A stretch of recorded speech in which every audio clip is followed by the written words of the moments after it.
É o Keinan. Eu vi os Keinan bichos gosta dos pendurados espaços. ali, uns. Tem uns astronautas voando aqui. Eu tô dentro de uma Oh, nave quase que ia espacial. perguntar onde é que Cláudia tá em DJ, já que o Milton falou. Eles explicam cada coisa, né? O Keinan adora essas coisas. Eu acho que se ele pudesse, ele ia ser astronauta. Nossa, quem sabe? Claudilane, faça o favor, inicie a leitura para nós ler só um parágrafo, para nós analisar. A despeito das aparições espirituais serem consideradas fatos naturais, não acontecem permanentemente.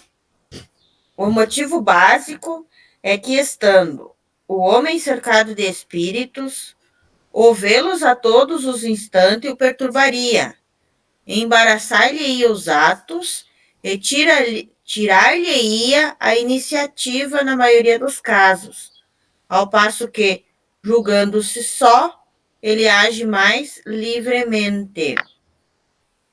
Como é que podemos entender, Claudilane, essa multidão de testemunhas na nossa vida? Visto Pois que é, ó, alguns... aqui ó, já me lembrei do Divaldo, né, e do Chico, que os dois precisavam de ajuda, né, do pessoal do trabalho, porque eles enxergavam demais os espíritos, e daí já não sabiam diferenciar os vivos dos não vivos. É. Não é fácil, né, essa questão.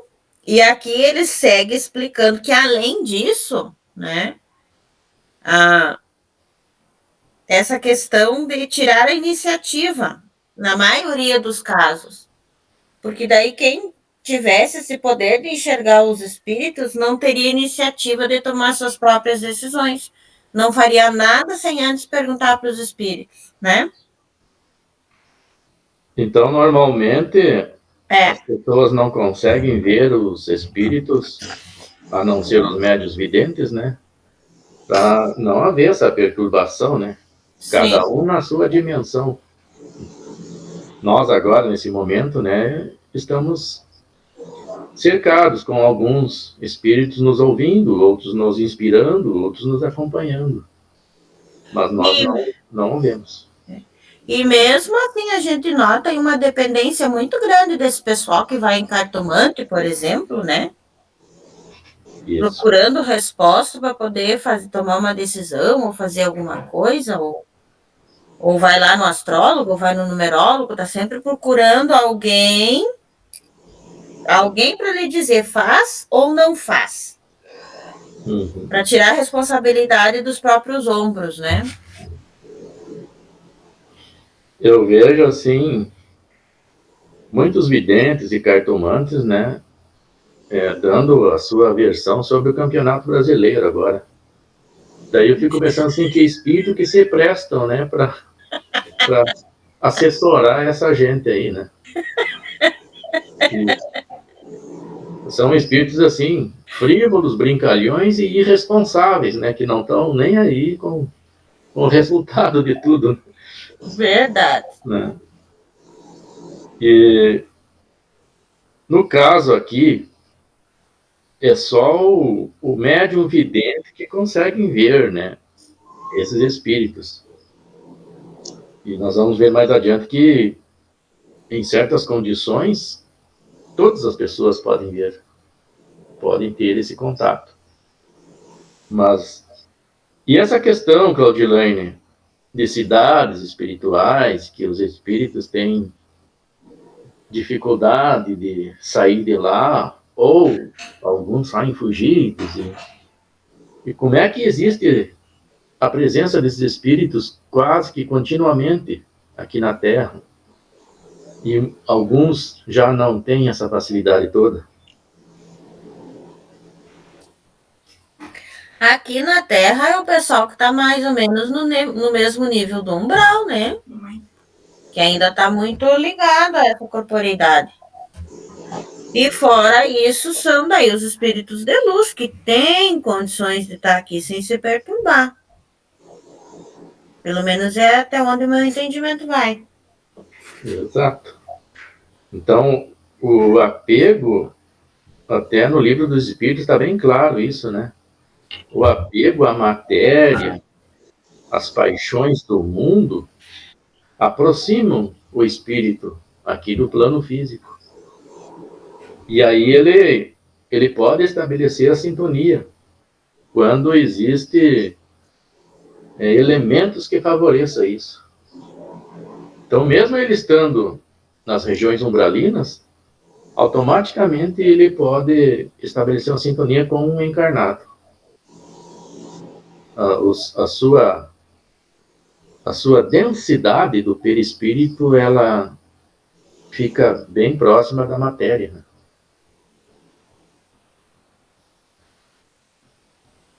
Wilson, qual é o teu entendimento a respeito desta presença de espíritos, que o livro dos Espíritos, ele nos ensina que há espíritos em toda parte, né? E já as obras de André Luiz, ele cria regiões, né, espirituais separadas. Como é que nós podemos associar uma obra da outra? Sim, espíritos equilibrados criam ambientes bons, agradáveis de viver, semelhante ao nosso lar, por exemplo. Já espíritos comprometidos diante da própria consciência por uma questão de culpa, criam regiões muito desagradáveis até, e algumas de extremo sofrimento. Há que ficam presos por uma fixação mental. Tem um livro que André Luiz relata que alguns espíritos estavam detidos numa caverna e diante deles um charco, onde eles viam corpos emergindo, como se fossem de suas vítimas. Eles acreditavam que eram suas vítimas e tinham medo. Só que não eram suas vítimas que estavam ali, eram projeções mentais deles, das consciências culpadas. Então, de fato, espíritos há em toda parte. Mas, às vezes, um espírito mais atrasado, por exemplo, nem percebe a presença de um espírito mais adiantado, ou muito mais adiantado, porque se for pouca coisa, ele percebe. A gente vê os relatos nas incursões de socorro. Os socorristas estão próximos e os espíritos nem veem. Aí eles têm que adquirir uma densidade maior do perispírito para serem vistos ou serem auxiliados por alguns médiuns em desdobramento, para que os espíritos mais atrasados os possam perceber. Nas sessões mediúnicas, quantas vezes aparece um espírito sofredor que não percebe o socorro que está recebendo? E através da indução do orientador, faz com que ele desperte e aprimore as suas percepções para perceber o auxílio que está sendo recebido. Então, quando no livro das obras básicas se diz que há espírito em toda parte, não é uma inverdade. Há apenas uns mais atrasados não podem ver os mais adiantados. Apenas percebem os seus semelhantes. E em certas regiões eles já acham que estão sós. Mas Deus não abandona nenhum dos seus filhos em lugar nenhum do universo. Sempre estão amparados. Geni, você entende essa questão? Porque nós temos na Terra agora 8 bilhões de encarnados, né? Santo Ângelo, cerca de 80 mil pessoas. E no plano espiritual são, no total, 32 bilhões, né? Então dá uns 24 bilhões de desencarnados. E por que eles não estão ao nosso lado, todos eles se acotovelando? O que impede isso, Geni? De eles estarem junto de nós? Porque geralmente, eu acho que o impedimento é que de repente a gente não está preparado, né, César? Porque se o médium ou a pessoa, qualquer ser encarnado, ele não está preparado para receber, ele pode ficar desequilibrado se não tiver o equilíbrio emocional, estiver conectado com a espiritualidade, porque às vezes os espíritos, principalmente os sofredores, eles vêm em busca de ajuda e a gente não entende eles. Ou não impressiona uma situação que eles, como essa semana, eu sentia como se eu estava deitada, eu sentia plasmada, não conseguia me mexer, não conseguia falar, eu queria falar com a Mana, eu queria pedir socorro, eu não consegui. Eu fiquei uns 15 minutos assim. Daí eu me conectei com a espiritualidade, conversei e pedi para, se fosse alguém que estivesse ali, que me libertasse. Aos poucos foi me desinformigando o meu corpo e eu fui conseguindo me libertar. Que eu no meu entender, são as energias deles que estão na gente, deve ser, né? As vibrações. Foi quando tu estava dormindo? Isto. Eu acordei assim. Existe um processo em que a pessoa fica neutralizada, né, e não consegue se mexer quando ela vai despertar do sono. E isso aí até é estudado pela ciência, né? Mas tem a ver também com influências espirituais, né? E isso aí, às vezes, a gente pode estar suscetível a uma influência desses irmãozinhos, né? Não, ou necessitados ou inimigos da obra de Jesus. E eles podem interferir na nossa vida. Mas não é permitido, né, que todos eles venham para a Terra, né? E influenciar os encarnados, desde que os encarnados, né, se protejam também, né? Mantenham um padrão vibracional mais elevado. Ter o equilíbrio, né? De paz, de amor, consiga desenvolver essas virtudes que irá protegê-los. Mas alguns casos esporádicos, né, daí os encarnados oferecem essa sintonia. Daí esses espíritos conseguem esse acesso. Claro, no caso do médium, não, né? O médium, ele é um socorrista, né? Ele dá para atender essas almas aí. Daí essas almas vão pedir socorro, né? Sim. Aí é permitido também. Boa tarde, Terezinha.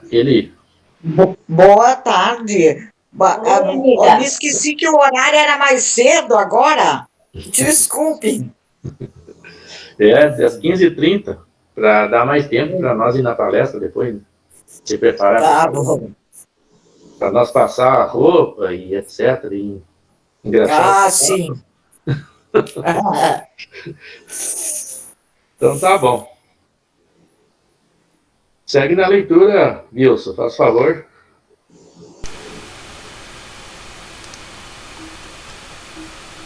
O princípio das aparições de espíritos é o mesmo de todas as manifestações. Reside nas propriedades do perispírito, que pode sofrer diversas modificações ao sabor do espírito. Como é que podemos entender, Wilson, essas propriedades do perispírito? Aqui está falando das aparições, né? E as aparições acontecem aonde? Nas manifestações de efeito físico, principalmente em lugares que dizem assombrados ou mal assombrados. E tem vários relatos, efeitos poltergeist, se não me engano chama em inglês. É uma condição em que o perispírito se adensa e se torna visível a todos que estão próximos. E tem outros fenômenos de aparição em que ele apenas se torna visível a quem tem a faculdade da clarividência. Aí já é uma aproximação vibracional do perispírito dele com o perispírito da pessoa que tem essa faculdade mediúnica. E aqui diz que é ao sabor do espírito. Então o espírito torna-se visível ou não, se quiser, mas desde que haja essas condições.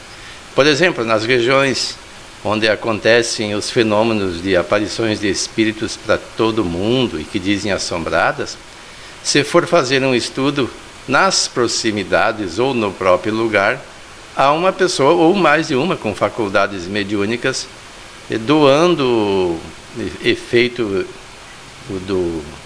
os elementos do seu próprio organismo, que é o ectoplasma, né, para que haja essa aparição.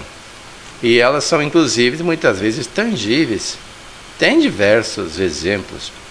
Nós mencionamos aqui que no Vaticano existe o Museu das Almas do Purgatório, acho que é esse o nome, né? Sim.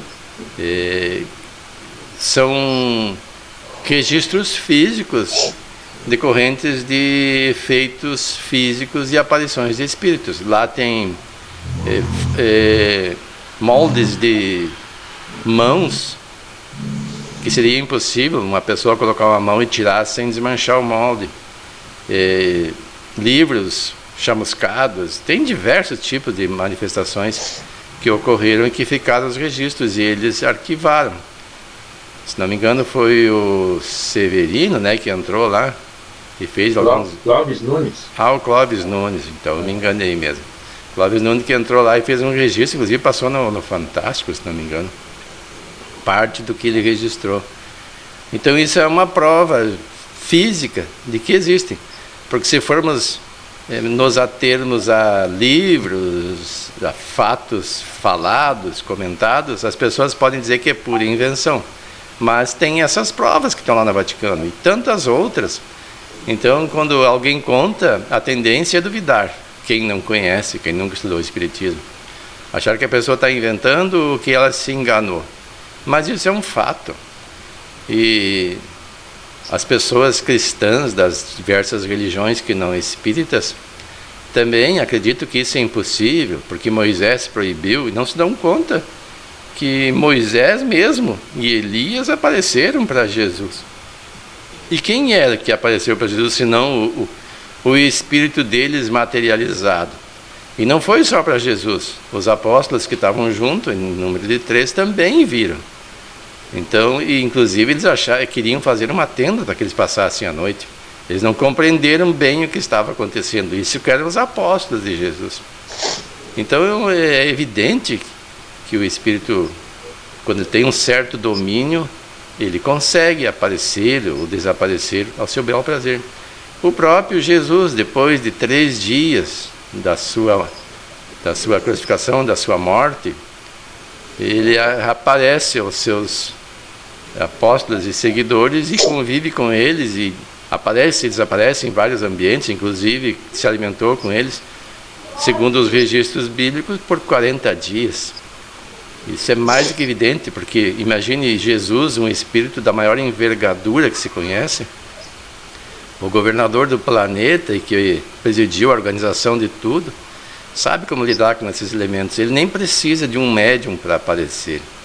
Se ele quisesse aparecer hoje, ele apareceria. Mas ele esteve aqui fisicamente encarnado. Então não há necessidade de ele voltar de novo. É a mesma coisa que as pessoas ficam esperando que Chico Xavier venha se manifestar. Ora, Chico Xavier deixou mais de 430 obras psicografadas. Para que teria que voltar? Jesus deixou todo um manancial filosófico que permeia todo mundo cristão. Para que ele teria que voltar? Se ele esteve aqui o crucificado, agora é a hora de nós reflexionarmos sobre os seus ensinamentos e, acima de tudo, o seu exemplo. E pensarmos o que isso serve para nós. Como podemos nos utilizarmos dessa filosofia e melhorarmos a nossa própria vida. Porque a filosofia de Jesus e dos bons espíritos que o seguem é sempre o bem-estar, a felicidade das pessoas.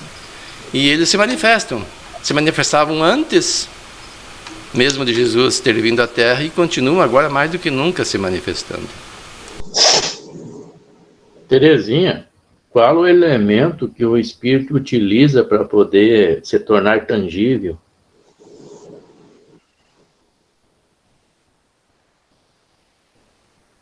Tem que abrir teu microfone, Terezinha.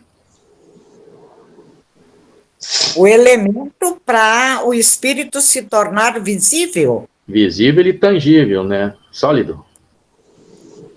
O ectoplasma? Isso! A gente comentou quinta-feira, você lembra? Uhum. Comentamos. Claudilane, tu tá lembrada? Nós estudamos no livro dos médiuns isso, algumas vezes. Como se forma o ectoplasma?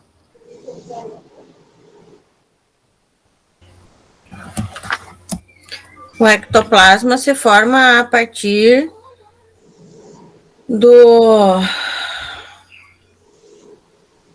da substância divina, junto com essa nossa energia vital própria. Então, ela é uma mistura de ambos, não é? E a substância divina seria o fluido cósmico universal. Uhum. Me fugiu o termo. O espírito, ele retira daí, né, parte da composição do ectoplasma. E fluidos do médium, no médium de efeitos físicos, né? Isso. Só que eu pensava que era do corpo, não é do corpo, é do perispírito do médium que ele tira os fluidos, né? Algo assim que essa semana eu estava estudando e verifiquei isso, né? Daí não tem alguma coisa a ver também com os fluidos do ambiente? Sim, o fluido do ambiente é o próprio do fluido cósmico universal, que está presente no ambiente, sabe? Ele pega esse fluido, pega o fluido do médium, do perispírito do médium, e o seu próprio fluido, né? E o espírito, ele pega os seus fluidos que estão mais próximos da matéria, que nós estávamos falando antes, né? Sim. Conforme a pessoa vive, as propriedades do seu perispírito se aproximam da matéria, né? E ele pega esses que estão mais próximos da matéria e formam esse fluido cósmico universal, né? Aí ele forma o ectoplasma, né? Aí ele coloca o ectoplasma entre as moléculas ou do próprio perispírito ou de um objeto que ele deseja movimentar, né? Só que aquele objeto, com essa vida factícia, né, fica ligado ao corpo dele e obedece à mente dele. Então, esse é o processo. Assim que eles fizeram com as mesas girantes quando começou. Exato. O espiritismo faziam as mesas se movimentar. Parecia que elas estavam leves, né? Porque elas obedeciam à vontade do espírito e batiam conforme o espírito desejava. Ei, César, e isso pode acontecer no assim, como vamos supor, no ambiente da gente, de jogar algo pro chão, pro alto? Pode, sim. Eles podem utilizar fluidos, né, de médiuns que estejam presentes ou que estejam um pouco distantes também, para produzir esse fenômeno. Porque esses dias a minha batedeira estava ali no lugar dela, a cafeteira, e eu lá lavando a louça. Do nada, aquele copo da cafeteira, arrumadinha, a cafeteira voou longe, sem ninguém tocar nele. Daí nós só olhamos, ficamos assim, eu e a Amanda, e o apavorada, né? Porque ninguém mexeu, ninguém tocou. Inclusive, o livro dos médiuns dizem que os espíritos medianos e inferiores, né, eles imaginam que estão pegando com a mão um objeto e jogando para longe. Já os espíritos superiores, não, eles sabem que não é necessário pegar com as mãos, né? Com a mente mesmo eles conseguem criar essa vida factícia no objeto e o objeto obedece à vontade deles. Então, isso aí pode acontecer de forma inconsciente, né? O espírito quer agarrar um objeto e de forma inconsciente ele produz esse fenômeno, um objeto físico. Ele nem sabe como ele fez isso, mas ele faz. Vamos adiante, então. Lê mais um texto para nós aqui, Wilson.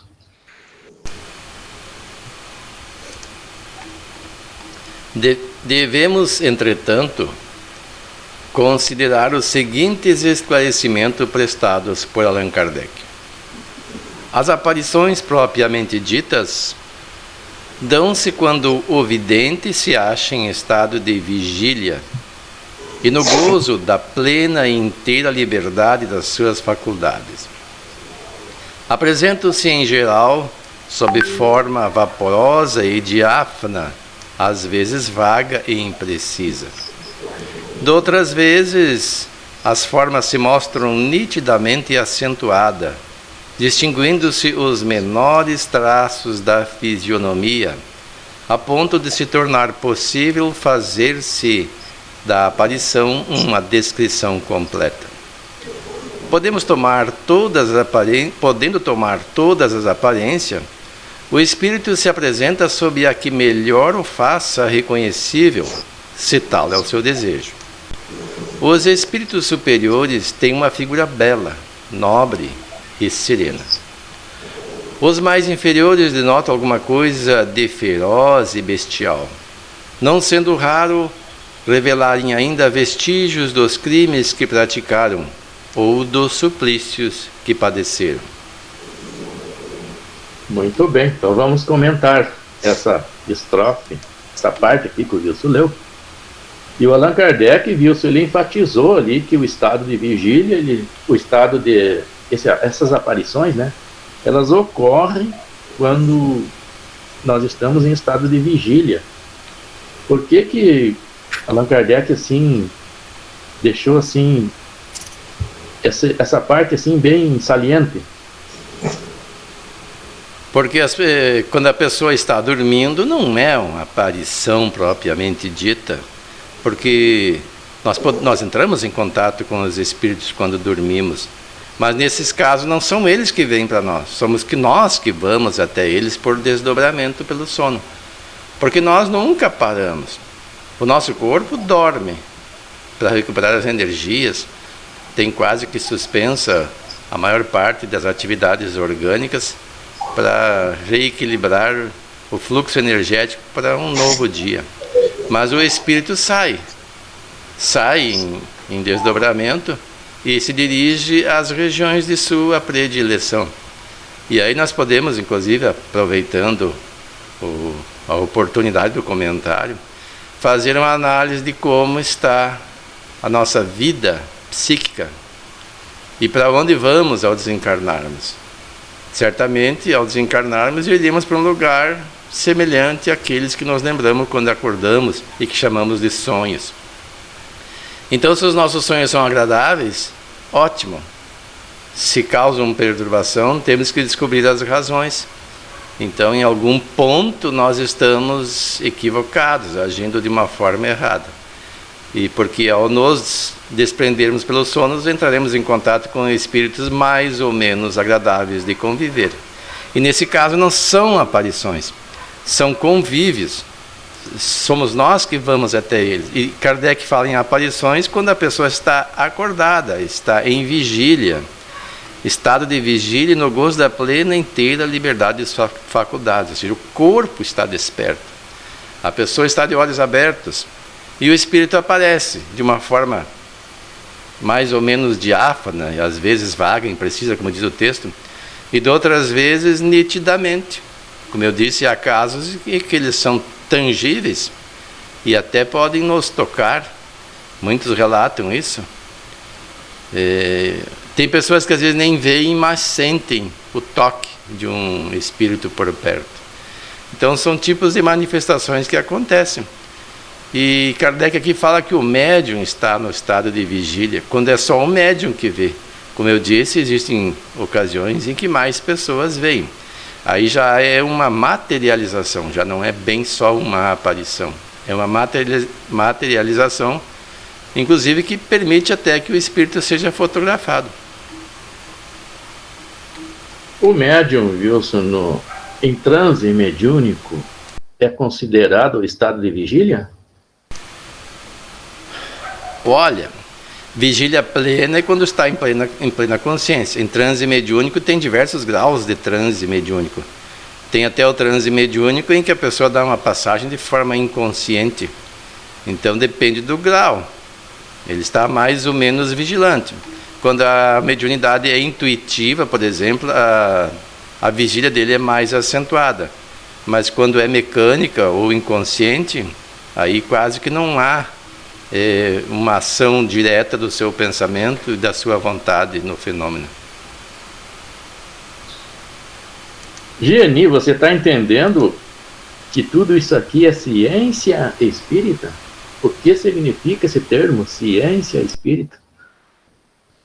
E que o livro dos médiuns, ele é quase que todo ele de ciência espírita? Olha, César, eu sobre ciência já sou meio... Aí tu já me pegou sobre a ciência espírita. Só que como o Wilson falou ali, ó, dependendo da situação da comunicação, eu já fiquei várias vezes sem saber o que eu disse, o que eu fiz, e outras que tu fica com aquela sensação assim, mas eu não quero falar isso, e é mais forte, ele domina. Que essas intuição, essas coisas assim, é bem complexa, dependendo a situação do espírito, né, César? E como é que você vê, Geni, os espíritos, assim, vê ele, assim, de forma bem precisa, ou diáfana, ou, às vezes, só silhueta, como tem algumas... Às vezes é bem lúcida, como lá, quarta, eu vi o tio Floriano lúcido, assim como se ele estivesse vivo, pegar aquele copinho d'água ali da mesa e sair. Assim, às vezes como eu vi o seu Luiz, eu vi ele assim, em forma, assim, meia, como se ele tivesse, eu sabia que era ele, mas assim, como ele tivesse, assim, meio turvo. Como se ele tivesse uma capa, entende? Uma veste. Mas o seu Luiz foi em sono ou foi em vigília? Não, eu estava acordada. É em vigília. Um dia na Raquel, o dia que ele faleceu, eu não sabia que ele tinha falecido, né? Era terça-feira, segunda-feira eu estava limpando a louça. Eu me virei assim, ele atrás de mim, pegando um copo d'água no bebedouro, eu só gritei, seu Luiz! E eu atirei o vaso que eu tinha na mão, porque eu levei um susto, né? Uhum. Ali uma meia hora, notícia que ele tinha falecido. E como se ele viesse sei lá, fazer uma visita na família, não sei te explicar, César. Mas aquele dia eu senti a sensação, assim, de que ele ia. E eu disse para Raquel, o seu Luiz não passa de hoje. E como eu tinha essa intuição, sem saber... Pois é. Então, no teu caso aqui, foi uma aparição mesmo, né? Sim, de vigília, acordado. Bem acordadinha, porque eu estava fazendo meu serviço lá na Raquel. E, Claudilaine, e você, quando está em transe, como é que você vê os espíritos?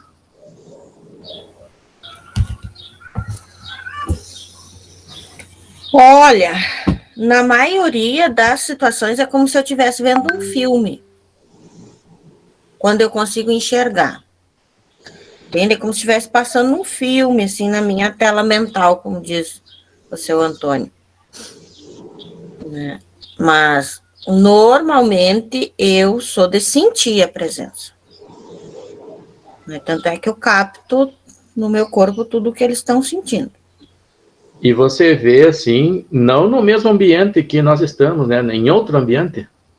Sim, normalmente, quando eu tenho a visão, é porque quando é revelado mais parte da história da vida ou o ambiente onde ele está, quando ele está em alguma ilusão lá no mundo, na outra vida, que daí ele está naquela ilusão, daí eles me mostram o tipo de ambiente em que ele está, que a própria ilusão criou, para a gente entender a situação do espírito. Por que ele tem que ser resgatado e do quê? Eu pergunto isso porque tem médios que vê o espírito, por exemplo, sentado no sofá da sala, né? No ambiente da casa dele. Não, isso nunca aconteceu comigo. De ver assim, cotidianamente, coisa e tal, não. Né? Mas já me aconteceu. Uma vez até eu relatei para ti, né, do teu afilhadinho, que a gente tava lá na creche, daí ele me chamou e disse que lá no berço ele tava vendo um titio assim. Daí, então, eu fiz uma oração com ele, coisa e tal, e eu senti, assim, que tinha uma energia diferente, mas ver, eu não vi. Sim. Mas qualquer pessoa, assim, independente de ser médium ou não, pode ter uma visão? Ela tem que ter as faculdades mediúnicas ostensivas, né? A pessoa normal, que não tem a faculdade mediúnica ostensiva, ela não consegue ver. nem perceber. O simples fato de você ver já é um sinal de que a tua mediunidade está aflorando, entende? Ou já aflorou, né? Ou já aflorou. Está desperta, está ativa. Mediunidade não significa que seja um médium, né, que esteja trabalhando na mesa mediúnica. Liga para Elô, que Elô está ligando. Aquele que consegue sentir, né, a presença de espíritos ou ver, ele é considerado médium. É considerado que tem mediunidade, né, mas ainda não é um médium que trabalha em mesa mediúnica, que usa as capacidades. Viu, mãe? Liga logo. Sabe, eu quero contar para você da minha. A gente mora aqui num sítio, né? E quando a gente veio morar aqui, a gente tinha muitos animaizinhos e tudo, e aí a gente, no final de tarde, né, recolhia, tratar e tal, e aí tinha um pé de bergamota ali no fundo do pátio, e daí eu vinha vindo com a minha filha de lá do chiqueiro e tal, e aí eu entrei primeiro para dentro de casa, e daí ela tinha ficado um pouco mais para trás, aí ela entrou, mãe, tem um vovozinho rezando embaixo da bergamoteira. E, não, ela se assustou, né? Que idade ela tem? Ela tinha? Ela, na época, ela tinha 17 anos. 17? Foi isso que aconteceu com ela, a aparição, né, de algum espírito que estava lá fazendo orações. E ela viu.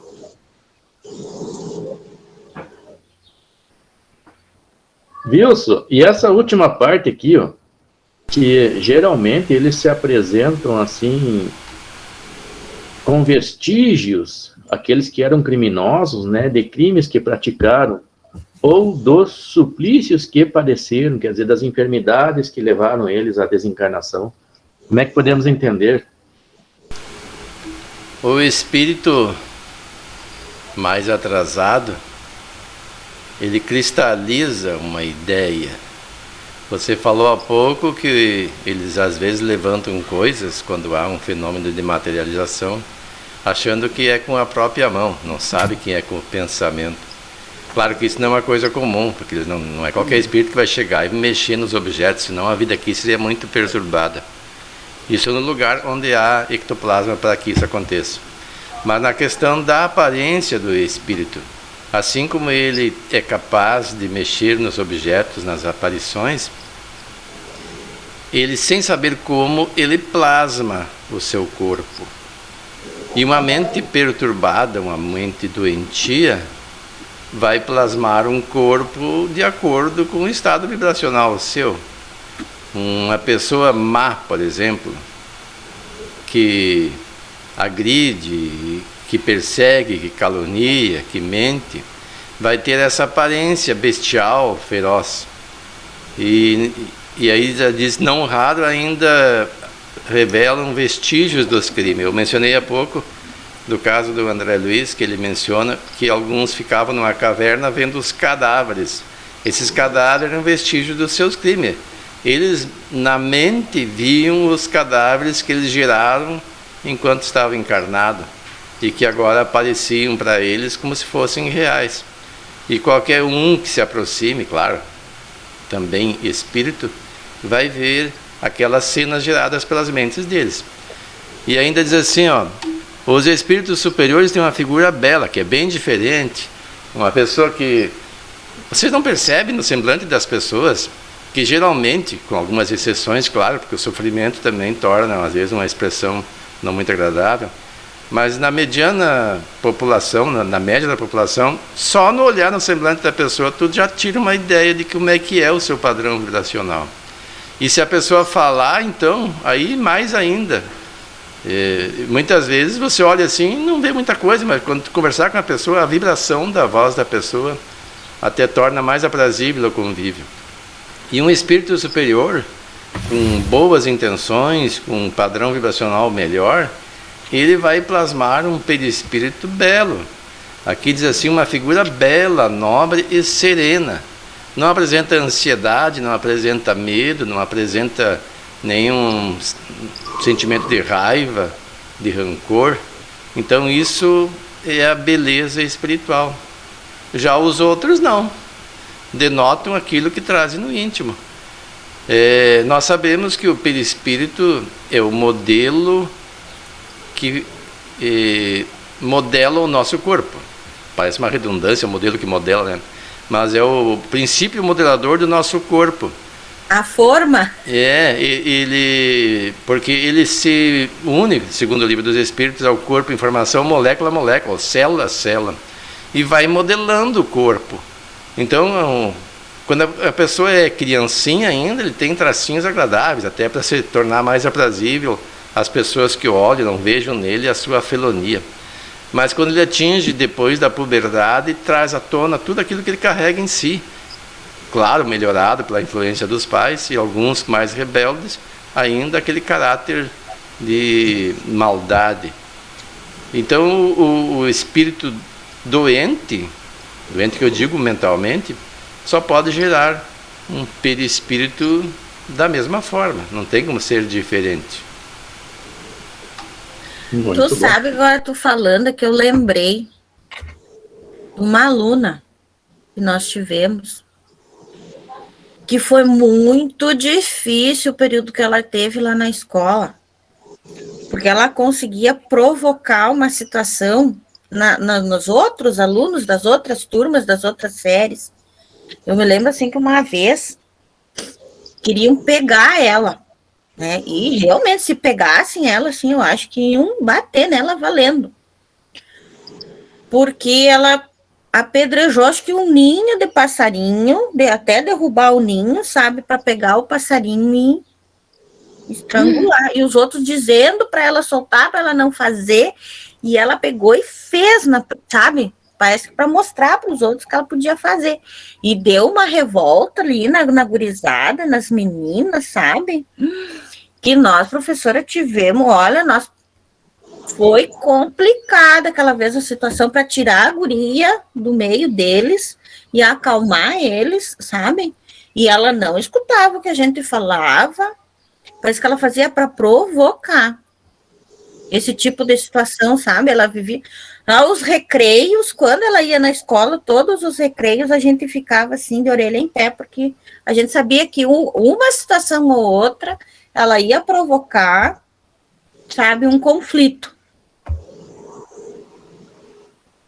Muito bem. Então, sabe, muito complicado mesmo, aquele espírito. Ele reencarnou para ver se evoluía um pouco, né? Tirar essa perversidade da alma. E sabe uma coisa assim, pra gente que é espírita, eu ficava olhando assim, porque ela era bem novinha. Ela tinha o quê, gente? Uns 10 anos? E já fazia tudo isso?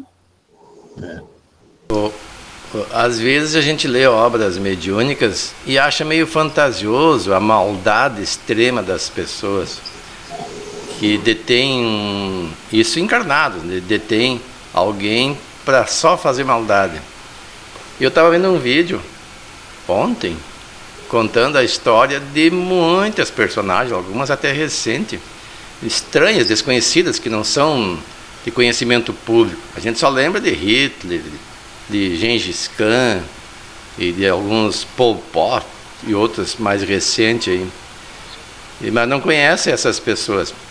E às vezes não são pessoas feias. Isso que é interessante, o corpo até é agradável.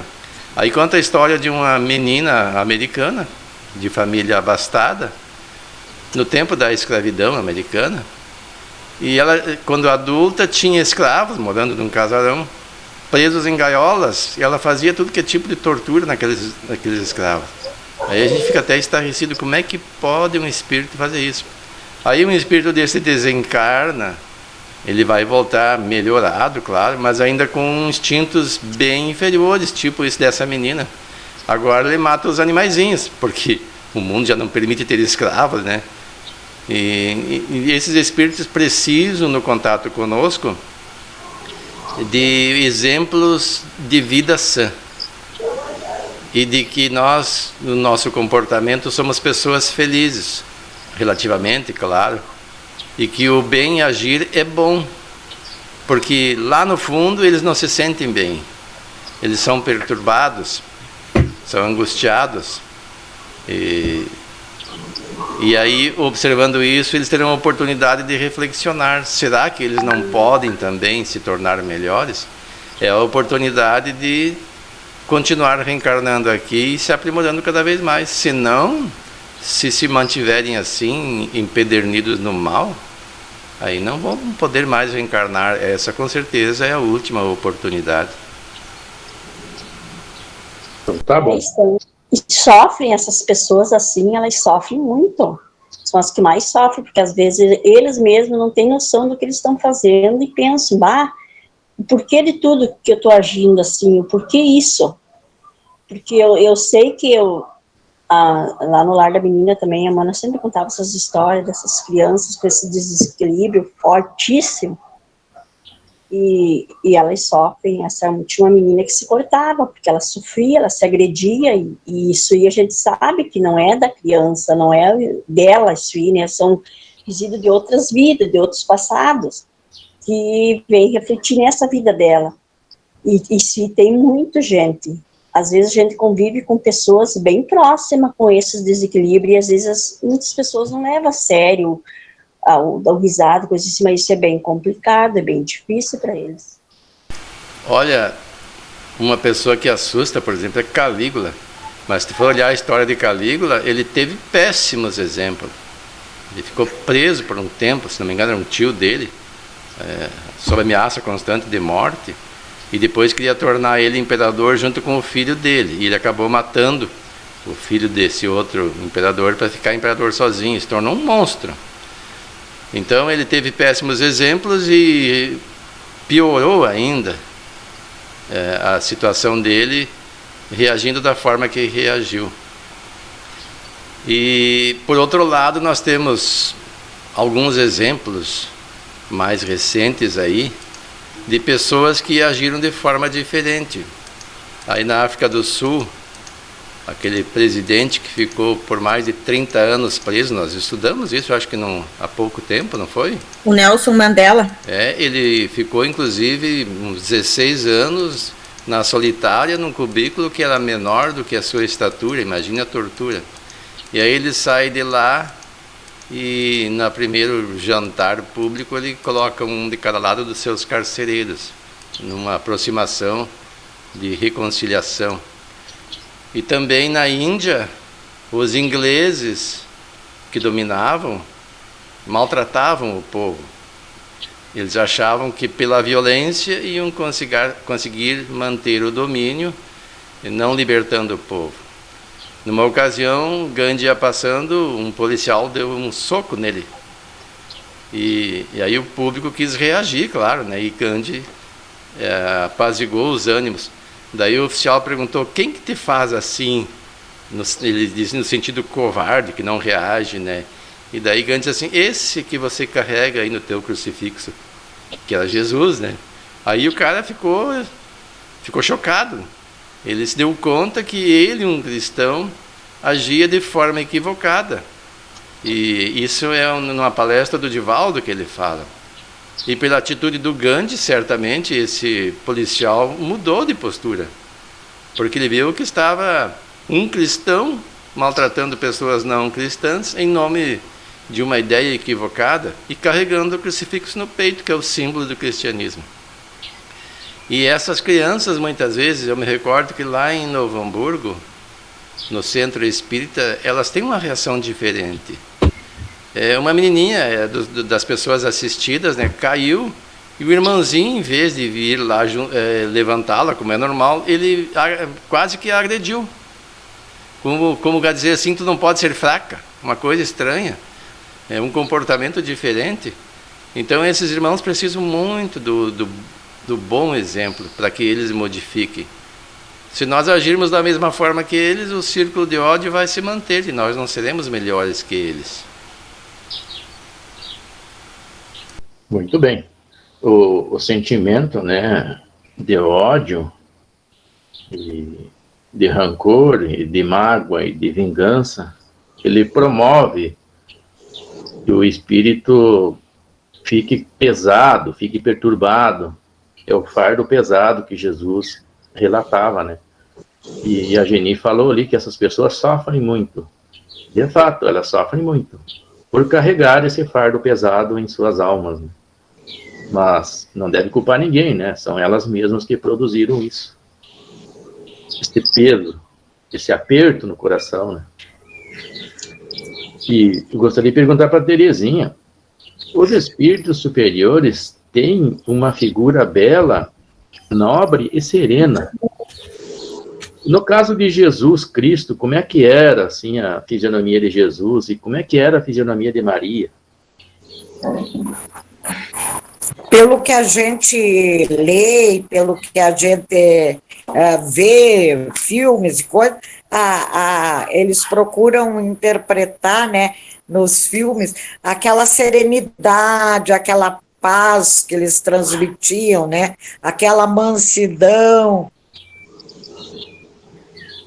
E assim, a questão física, né, do corpo deles, como é que era?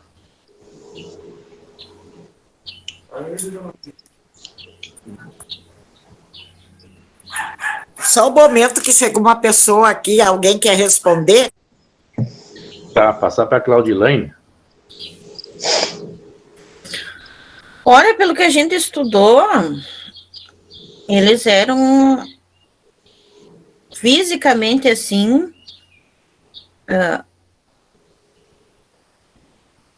escolhidos, digamos assim, né? Eles tinham um físico assim saudável e tinham características genéticas de uma linhagem melhor dentro do judaísmo. Exato, eram figuras muito belas, né, que refletiam Isso. Aquela elevação espiritual deles, né? Aquela carta lá do Públio Lento nos revela isso. Uhum. Inclusive tem uma imagem psicografada da Maria de Nazaré, uma mulher muito bela também. Tem uma companheira nossa aí que tem um Instituto de Beleza que está escrito numa placa lá, beleza é equilíbrio, né? Então, o equilíbrio desses espíritos é que refletem essa beleza, inclusive do perispírito, né? E quando estão encarnados no corpo físico. Bem como o Wilson explicou antes, né? O corpo físico reflete essa beleza, esse equilíbrio do perispírito. E tem sua origem no espírito, né? A origem de tudo é no espírito. Só uma observação. Há pessoas que não têm um porte físico belo, mas o olhar é belo, o olhar é manso. Nós temos vários exemplos, não vou nem citar nomes. E também a voz é agradável, o timbre, o modo do trato revela a beleza interior. Porque às vezes, em certos casos, o espírito escolhe reencarnar num corpo não muito belo, justamente para não atrair atenções das pessoas, que podem até prejudicar o seu trabalho. Normalmente, esses espíritos mais evoluídos, eles não contraem matrimônio. Eles vivem só para a causa. Dedicam-se a vida inteira para um movimento religioso qualquer, ajudando as pessoas, orientando, levantando, dando esperança, educando, uma última palavra, acima de tudo pelo exemplo. Então, destituídos de uma beleza física que possa atrair interesse de pessoas mais materialistas, eles conseguem desempenhar o seu papel sem maiores perturbações, notadamente na área do campo sexual. E esses espíritos, se nós formos conversar com eles, vamos sentir assim uma beleza interior muito grande, um sorriso agradável, uma conversa boa de ter, palavras só de ânimo, nunca de reprovação, sempre de soerguimento, nunca de acusação. E sim, esse a é o gente retrato. pode notar isso atualmente, por exemplo, se tu pegar um vídeo do Dalai Lama, É um vídeo, ele não está pessoalmente aqui, mas através do vídeo você consegue sentir, bem como tu diz, pela palavra e pelo olhar. Ele é uma pessoa diferente. O Chico Xavier, basta ver os vídeos do Chico Xavier, o Divaldo Franco, Irmã Dulce, sempre com olhar brando. Mais recentemente, o Sai Baba também. O Sai Baba não tinha beleza física assim, nem fazia questão.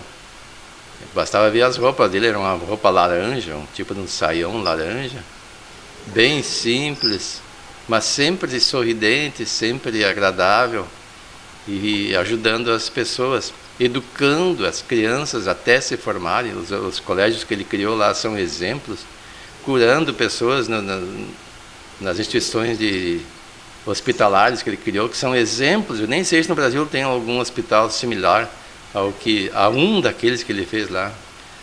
E saneou a água para muita gente lá, milhares de pessoas receberam água tratada em menos de 2 anos. Isso é algo espetacular. Um espírito que alavancou o progresso da região onde se encontrou. E, se não me engano, pelas palavras dele, ele deve estar reencarnado de novo. Seria a última reencarnação dele na Terra. Ainda não se revelou, a gente não sabe quem é. Ainda é jovem agora. Muito bem. Então vamos adiante. Claudilaine, segue na leitura para nós. Sim.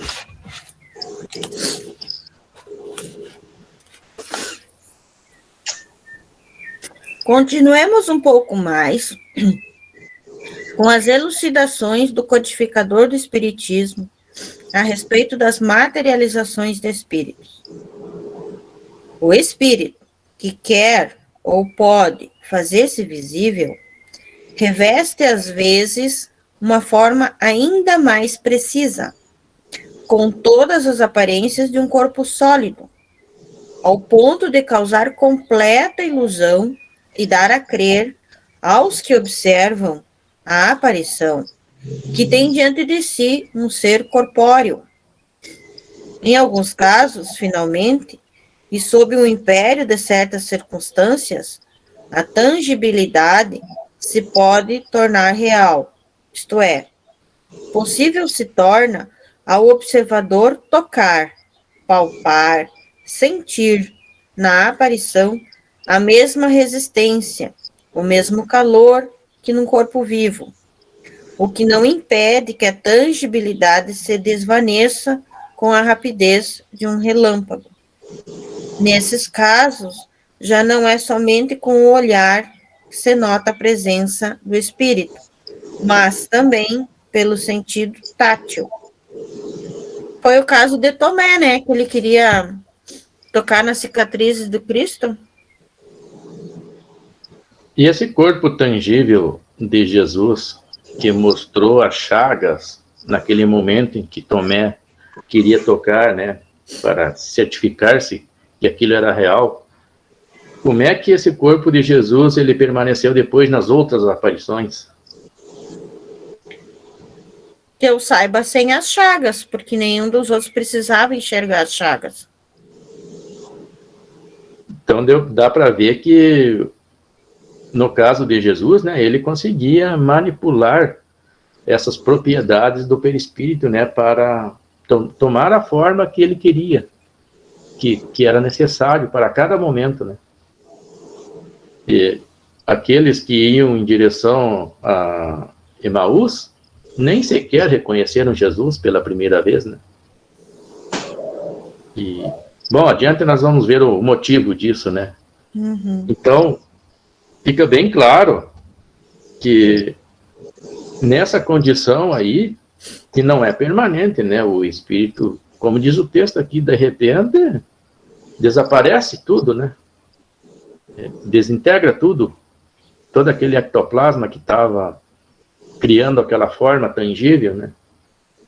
E o André Luiz, ele chama esse tipo de aparição como os agêneres, né, que não são materializações sob a forma de reencarnação, é sob uma forma transitória, né? Ele chama de agênese.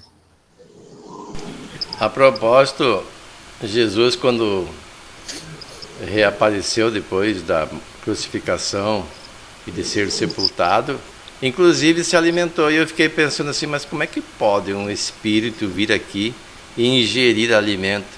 E fiquei imaginando, é que a gente tem uma ideia bem terra a terra mesmo das questões materiais. A gente não se dá conta que tudo isso que aqui é matéria, antes já foi fluido cósmico. E vai voltar a ser fluido cósmico. A matéria que a gente ingere hoje, a gente utiliza a energia que ela armazenou, que é a energia do Sol, para viver, e alguns nutrientes para formar o corpo, mas um dia, mesmo esses que formam... Nós trocamos de corpo a cada 7 anos, vocês sabiam, né? Nossas células todas são trocadas a cada 7 anos. Então, isso que a gente ingere, que forma a célula, uma hora a célula morre e volta para a Terra. Então, quando um espírito vem e ingere um alimento sólido ou líquido e desaparece, a gente fica assim, como assim? Como é que pode? E isso não é uma faculdade só dos espíritos adiantados. Existem relatos de pessoas que têm uma mediunidade descontrolada, porque não educaram, e que são tomadas por espíritos inferiores, pessoas que não bebem e que as fazem beber. E terminado o fenômeno, a pessoa volta ao normal e não apresenta nenhum sinal de que tenha ingerido bebida alcoólica. Para onde é que foi aquela bebida alcoólica? Volatizou? A gente não conhece esse processo. Mas, como eu disse, tudo é provindo do fluido cósmico. E, de alguma forma, isso pode acontecer de ser desmanchado, volatizado mesmo. Ou se perder no ambiente e voltar. Se perder não, porque nada se perde, né? Integrar outros corpos.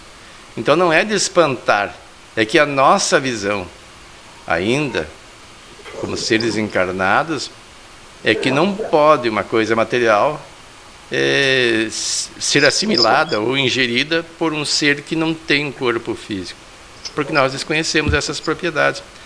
Agora, uma coisa que a gente fala, mas não entende, que a tal de física quântica procura trazer maiores esclarecimentos, e os cientistas estão avançando bastante nesse campo para esclarecer essas coisas.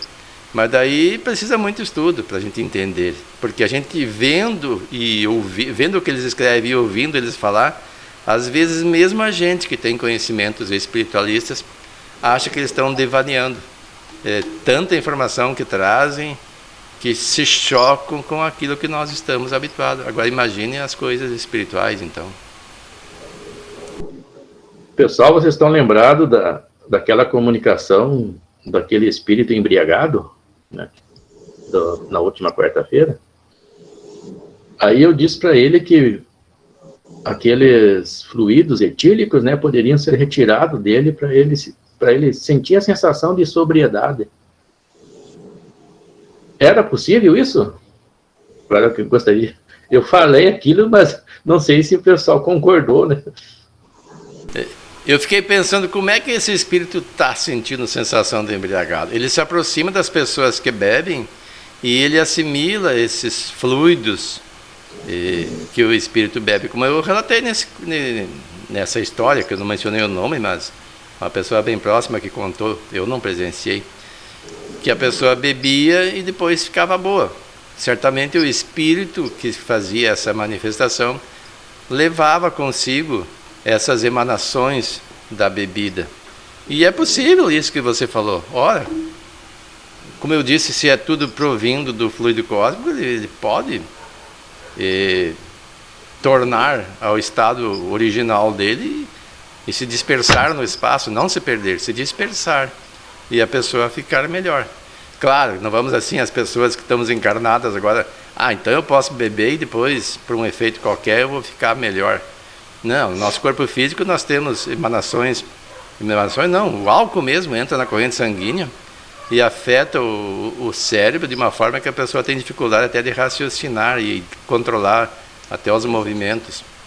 E nesse momento tem que ter muito cuidado, porque as pessoas que não têm uma conduta sã e que se conduzem na sociedade de acordo com a norma vigente, moral vigente, por causa da autocensura, quando se embebedam, perde a autocensura, vão externar o que são. Então ninguém vai beber assim pensando, isso pode ser volatilizado. Não, isso, como eu estou dizendo, é possível para os espíritos. O encarnado, eu não conheço um processo assim que vai tirar a não ser nesses casos mediúnicos que eu mencionei, né? Que não afeta o médium, mas daí é o espírito manipulando. Não é a pessoa que manipula, é ele que manipula os elementos para tirar para si os efeitos da bebida. E aí ele pode se apresentar na sessão mediúnica como aquele se apresentou, sentindo os efeitos da embriaguez. E por um processo que nós desconhecemos qual seja, isso é possível, como o César falou, de tirar os eflúvios vibracionais da bebida para que ele melhore um pouco. Nós vimos que ele não ficou completamente são, ele ficou com sono, não foi? Ele queria dormir. Uhum. E o álcool provoca com sono. Como se tivesse embriagado. Tem um livro da Ivone Pereira, né? É uma médium de Porto Alegre que escreveu Memórias de um Suicida. E ela relata que antes dela escrever o livro Memórias de um Suicida, ela foi, em desdobramento, foi levada até uma caverna, no umbral, onde estava sendo realizada uma festa. E esses espíritos desse local estavam bebendo e festejando naquele local. E, inclusive, eles tinham uma mente muito forte, né? Daí eles começaram a sugerir que ela estava com a perna quebrada e estava sentindo dor na perna. E ela começou a sentir a perna quebrada e a dor na perna. Aí ela pediu socorro. E daí o mentor levou ela de volta, né? Tirou ela de lá. Só para ela... o mentor disse, nós fizemos essa experiência para você sentir o que é o plano umbralino, né? Como vivem esses espíritos. Então, Wilson, diante desta revelação, eles podem também plasmar bebida alcoólica nas regiões umbralinas para a realização dessas festas. Então, acho que é outra forma que eles têm de se embriagarem. Além dessa, né, através do processo obsessivo, né, que eles utilizam o encarnado para se embriagar. A diferença é que eles não têm mais um corpo físico para sentir seus efeitos. Por isso que eles se aproximam das pessoas encarnadas, porque daí numa aproximação perispírito a perispírito, eles sentem o que o espírito encarnado está sentindo, porque o espírito encarnado está densamente vinculado ao seu corpo, porque está encarnado. Então os efeitos do álcool no corpo são sentidos pelo espírito encarnado e pela aproximação do perispírito do irmãozinho que está próximo, ele também sente. Mas eu estava lembrando, por exemplo, o nosso lar, ele serve uma espécie de um caldo, um alimento leve para as pessoas, porque as pessoas, quando desencarnamos, ainda precisamos ingerir alimento, ainda não somos capazes de viver de luz. Então, e nas regiões inferiores, certamente, eles também têm os seus tipos de alimentos. Quando estava no umbral, André Luiz tinha sede e bebia lama, não tinha o que beber e comia alguns resquícios de ervas ou de raízes que encontrava. E certamente esses espíritos desenvolveram alguma técnica, porque o que é a bebida alcoólica? É fermentação de alguma substância. Ela tem vários frutos ou sementes que podem ser fermentados e transformados em bebida alcoólica. E com certeza eles têm também os seus meios para produzir isso. Mas assim como acontece com a bebida, pode acontecer também com a alimentação, com o comer, né? Sim, é o mesmo processo, né? Da bebida e da comida. Então vamos lá, esse assunto é muito instigante, né? Segue na leitura, faz favor, Claudilane.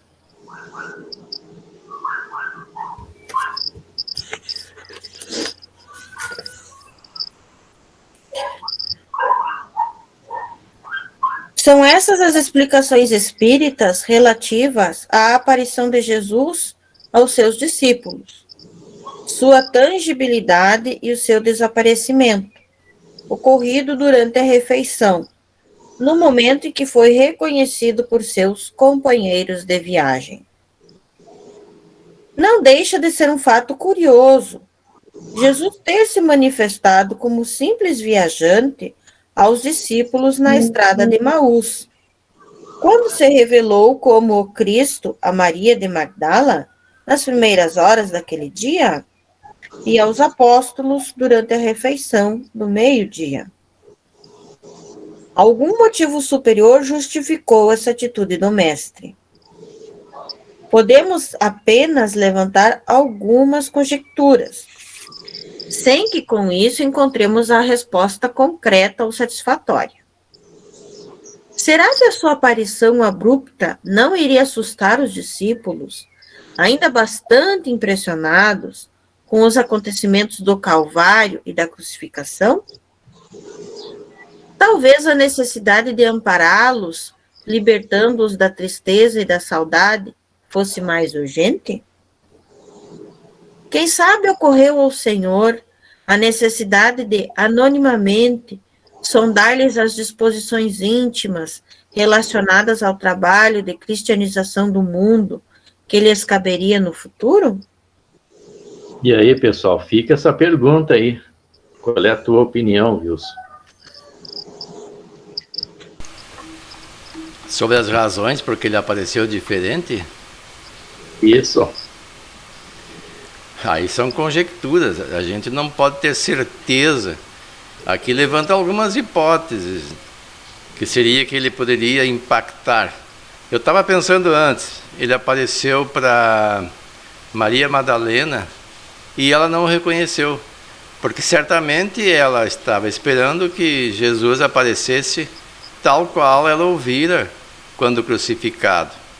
Ele estava meio seminu já, tiraram as suas vestes, né, até dividiram entre eles os soldados, e martirizado. Então ela imaginava, talvez, que ele voltasse daquela mesma forma. E aparece uma pessoa saudável, vestida, com toda a energia, e ela não reconheceu, achou que era um jardineiro, alguém que cuidasse do cemitério. E também os apóstolos, se ele aparecesse para eles, eles imaginavam que ele ia aparecer daquela forma.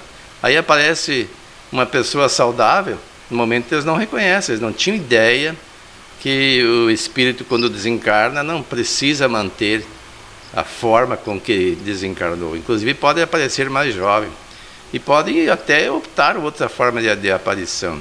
E daqui diz assim, talvez a necessidade de ampará-los, liberando das tristezas e das saudades, fosse mais urgente, uma pergunta.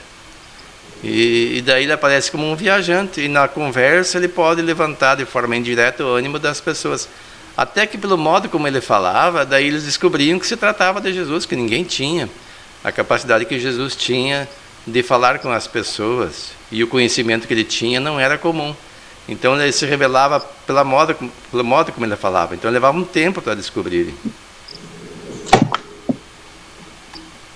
E ele procurava, né, tocar no fundo da alma das pessoas, né, sempre respeitando, né, a questão emocional que as pessoas se encontravam no momento, sem causar aquele choque abrupto.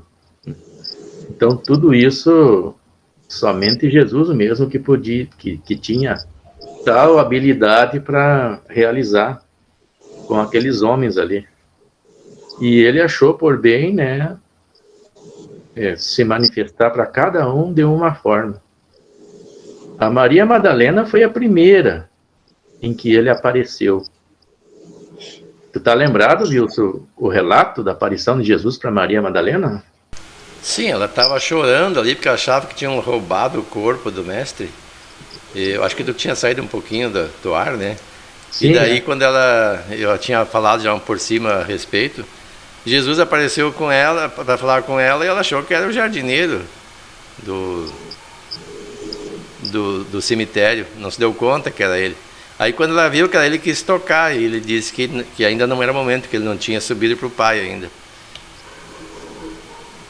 Isso aí foi um fato interessante, né? Ele também não quis causar um choque na Maria Madalena, né, ele primeiro apareceu como jardineiro, daí como houve a proximidade, daí ela conseguiu identificar que era o próprio Jesus. Mas ele também apareceu primeiro para ela como uma forma assim seria um prêmio, né, uma recompensa pela grande transformação moral que ela teve, né, como no início da vida dela, né, ela viveu em dificuldades, inclusive até era obsediada por 7 espíritos, né, e ela foi curada por Jesus e ela se transformou moralmente, né, e se tornou a maior discípula de Jesus, né, que inclusive ela fez pregação do Evangelho em outros continentes depois da crucificação de Jesus, né. Tem notícia que ela teve na Europa lá pregando o Evangelho. E devido a essa grande transformação que serve de exemplo para a humanidade, né, que muitos de nós vivemos no erro, né, mas temos essa condição de nos redimirmos de nossas faltas e promover a reforma íntima, assim como Maria Madalena promoveu. E Jesus apareceu por ela por primeiro, antes de todos os apóstolos, né? Que eram 12, né? E ele apareceu para ela. Alguma pergunta, algum questionamento, pessoal? Para ver, né, viu, César, as mudanças que a gente faz, que a gente erra, não é imperfeito, mas a gente buscar evoluir, para te ver como a gente não agrada só as pessoas, principalmente a Deus, a Jesus, é o mais gratificante para eles, essa nossa evolução, né? Por nós procurar ser pessoas melhores, melhorar cada dia que passa, né? Fazer essa reforma íntima que a gente tenta fazer. Eu tento fazer cada dia que passa. Eu sei que não é fácil. Que às vezes a gente não aprende por amor, vai ter que aprender pela dor, mas temos aí nesse mundo de evolução, tentar evoluir, né? A gente sente uma certa dificuldade de promover essa reforma, porque há muitos milênios, né, a gente vive vinculado ao homem velho, né, as nossas velhas estruturas psicológicas, e a gente não consegue, assim, nos libertar tão facilmente. Mas é o tempo agora, né, de nós, assim, proceder. E Maria Madalena é um exemplo de conversão e também de que não é fácil ser aceito. Quando a pessoa se equivoca e as pessoas têm consciência do equívoco, todo mundo tende a condenar. E quando a pessoa se modifica, as pessoas não acreditam e querem manter uma certa distância, criam reservas. Eu, por exemplo, quando vejo uma pessoa que para mim é uma pessoa ótima, e vem alguém falar, mas fulano fez tal coisa no passado, eu procuro não dar ouvidos. Porque se você der ouvidos, você cria uma reserva em relação à pessoa. O que importa é que a pessoa como é que ela está agindo agora. Se nós olharmos a história de Maria Madalena, quando ela foi acolhida por Jesus, parte dos apóstolos, se não todos, tinham resistência. E ela fez de tudo. Ela, inclusive, financiou por algum tempo a atividade de Jesus com os apóstolos, porque precisavam de mantimento. E quem gerenciava os recursos era Judas, né? Ela entregava na mão dele. E, além do mais, tinha alguns apóstolos que não sabiam nem ler e escrever. E ela sabia ler e escrever. E ela os ensinou. No começo não queriam aprender, tinham resistência. E foi muito bom que eles tenham aprendido, porque isso facilitou muito a atividade deles depois que estavam sem a presença de Jesus. É o exemplo de João, né? João era pescador. Provavelmente ele não sabia nem ler e nem escrever. E como foi útil ele aprender, né, a escrever e ler. Escreveu o Evangelho e escreveu o Apocalipse, né, para uma obra literária muito útil para a humanidade. Então foi providencial essa missão dela de ensinar aqueles que não sabiam ler e escrever. No caso de Mateus, ele já sabia, né, porque era publicano, sabia ler e escrever. E eu acredito que Marcos também já soubesse, e Lucas, como médico, né, também sabia, né? Mas houve outros evangelhos também, né, que foram considerados apócrifos, que foram escritos com apóstolos que aprenderam com Maria Madalena a escrever. Bem, pessoal, então já são 17 horas. Quero agradecer a presença de todos e que no próximo sábado continuemos, então, com o nosso estudo. Gostaria de pedir para a Geni fazer a prece de encerramento dos nossos estudos de hoje.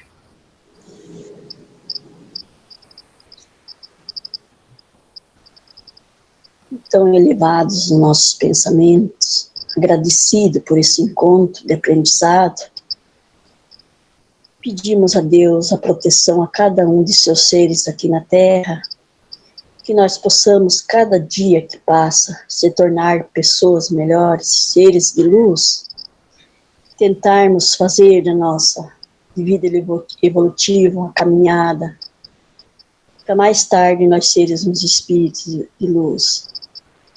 Que os mestres Jesus abençoa cada um aqui na Terra, dando um fim de semana de harmonia, de paz, de tranquilidade, que vão visitar os lares dos doentes, os hospitais, principalmente onde se encontra o Mano Paulo, que ele receba essa vibração de luz, que ele receba esse bálsamo curador, que ele possa ter a serenidade, paciência de enfrentar essa missão. Que os mestres Jesus entrelaçem o coração de cada um de nós, dando cada dia essa paz de espírito e fazendo que nós, cada dia que passa, temos mais essa vontade de participar desses grupos maravilhosos de estudo que faz tanto bem para nós como para os outros. Obrigado, Jesus, por esse encontro, obrigado por tudo. E peço também a proteção divina para mim, que vou necessitar de uma cirurgia quarta que vem, que eu possa ser atendida pela espiritualidade do bem, que eu possa receber as bênçãos necessitadas. E, enfim, por todas as pessoas que precisam desse auxílio, dessa ajuda, possa ser atendida. Muito obrigado, Senhor, por esse encontro e até sábado que vem, se Deus quiser.